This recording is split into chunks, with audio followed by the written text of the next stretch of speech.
Some of you are living under the passive wrath of God. You're not getting away with anything. Every single time you fill a glass, remember the wrath of God. Every single time that you fill a glass, remember the wrath of God. The wrath of God fills a cup, Jesus says.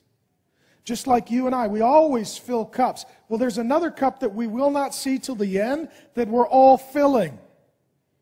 Sin after sin after sin, folly after folly after folly, rebellion after rebellion after rebellion, arrogance after arrogance after arrogance, drop after drop after drop.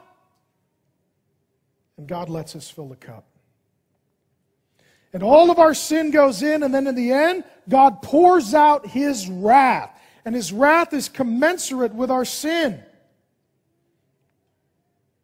And so the days of passive wrath culminate in the day of active wrath, where you die, stand before Jesus, and the wrath of God is poured out forever on you.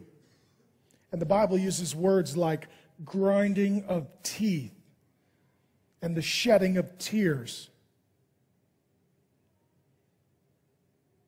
Some of you say, well, thankfully Jesus is very loving, and Jesus wouldn't do that to people. That's why we like Jesus.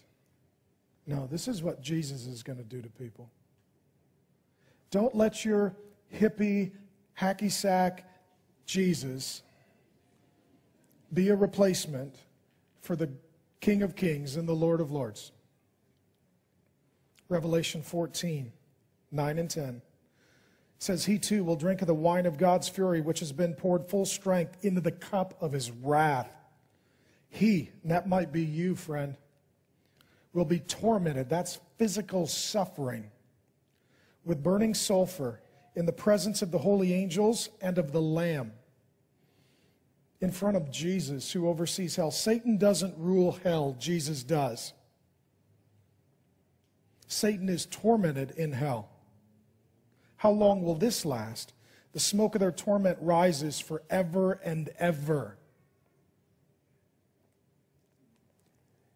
You are in grave danger. You are filling your cup of wrath. If you die apart from Jesus, He will pour out full strength, the full cup of that wrath on you forever and ever and ever and ever and ever and ever and ever. But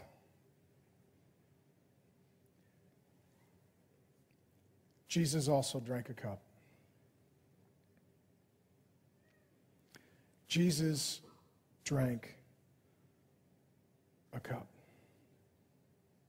The cup of the wrath of God. This is why He was sleepless. This is why He was sweating blood. That He exchanged places with us. Dear friend, I want to tell you about the love of God now, but first I need to tell you about the righteous hatred of God. So that when I tell you about the love of God, it's as loving as it truly is. See, at the cross of Jesus, there is hatred for Jesus and love for us. So that when we die, there would not be hatred for us, but just love.